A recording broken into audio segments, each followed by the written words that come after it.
Ah ouais, bien. Le Béniscope.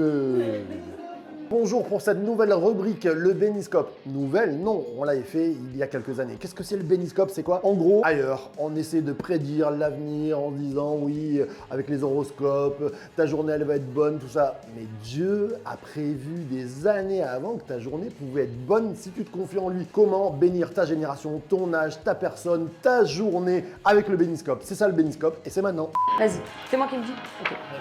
C'est quoi qu'on dit déjà? Jesus Coffee, bon matin. Jesus Coffee, bon matin. Nous allons ouvrir la saison avec les Béniscopes. On revient avec ce petit rite qu'on avait avant de donner une parole d'encouragement à différentes personnes. On va démarrer avec les jeunes. Toi qui as moins de 25 ans, je te donne une parole de Dieu pour toi ce matin. En effet, moi, je connais les projets que je forme pour vous, déclare l'Éternel, projets de paix et non de malheur, afin de vous donner un avenir et de l'espérance. C'est dans Jérémie. Oh, c'est trop fort, elle est excellente.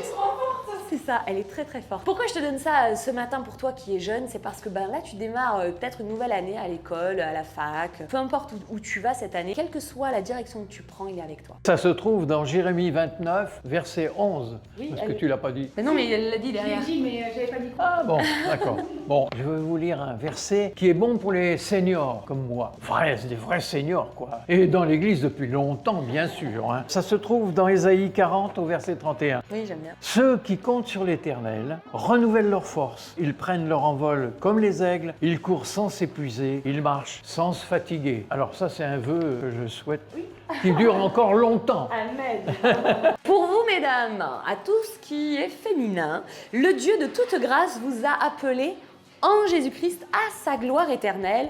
Après que vous aurez souffert un peu de temps, tu passes peut-être par des moments compliqués, il vous rétablira lui-même, vous affermira, vous fortifiera et vous rendra inébranlable. C'est dans 1 Pierre chapitre 5 verset 10. Quels que soient les moments d'épreuve, les moments compliqués, le Seigneur te dit, je vais te rétablir, je vais t'affermir et je vais te fortifier afin que tu deviennes forte, ma sœur. Pour les couples, Deutéronome 7 au verset 9. Sache donc que c'est l'Éternel ton Dieu qui est Dieu. Ce Dieu fidèle garde son alliance et sa bonté jusqu'à la 1000e génération envers ceux qui l'aiment et qui respectent ses commandements. Il y a des moments difficiles dans la vie, mais quand on regarde au Seigneur, quand on met sa confiance en lui, eh bien, il nous garde ensemble. Les célibataires, toi qui es seul, tu en souffres et peut-être que tu en souffres pas du tout, tu as une parole de Dieu pour toi ce matin. Béni soit l'homme ou la femme qui fait confiance à l'Éternel et qui place son espérance en lui. Il ressemble à un arbre planté près de l'eau, qui étend ses racines vers le cours d'eau. Il ne s'aperçoit pas de la venue de la chaleur et son feuillage reste vert. Lors d'une année de sécheresse, il ne redoute rien et il ne cesse de porter du fruit. Même si c'est compliqué, là le Seigneur te dit, il y a mon miraculeux qui prend le relais,